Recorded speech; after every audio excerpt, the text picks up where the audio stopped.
الدنيا عبارة عن صفقات، والصفقة ما تصير ناجحة إلا إذا خذيت أحسن شيء تبيه بأرخص سعر، وهالشيء طبيعي وموجود بحياتنا. بس المو طبيعي حمود صفقات ملك الديلات، عمره ما يشتري شيء سيدة مطبوع عليه ختم دينار وربع، قراضة باكيت يدسوني سشوار نقل قلص اللي تبيه، ملك الصيني التريننج أديبس وفل هياط بالديوانية. وهم عندنا مرام ملكة السناب، تشكشك طول اليوم وتخفي كل عيوبها بالفلاتر، بس عندها شغلة غريبة ومو عارفة تخفيها. المهم نرجع حق حمود صفقات. يا الربع باركولي شريت جي كلاس ب2000، واخر شيء الجي 1990 مجدد ومشلوع بيبانه. ولما حقطوه ربعه بموضوع الاسنان قالوا له اقوى ابتسامه عند تيجان. مرام راحت بسرعه وسوتها، بس حمود قرر يسويها بس ما راح، حب يلعب لعبته المعتاده. سويديكا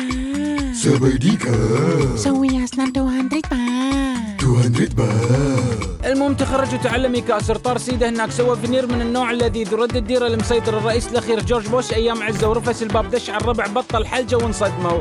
سويتها ب200 بات وطاحت اثنانه قدامهم، صارت الس عكس مرام، وصارت تشكشك طول اليوم وسنابات من غير فلاتر. بس حمود ما كان كل هذا راح يصير فيه لو ما كان متفلسف ورايح تيجان. اقوى واحلى واحسن ابتسامه موجوده بدرب التبانه، وقاعد يخلصون مع الالينز على اللي وراها. بس مروان عندهم موقف المعاملات، تيجان فن الابتسامه.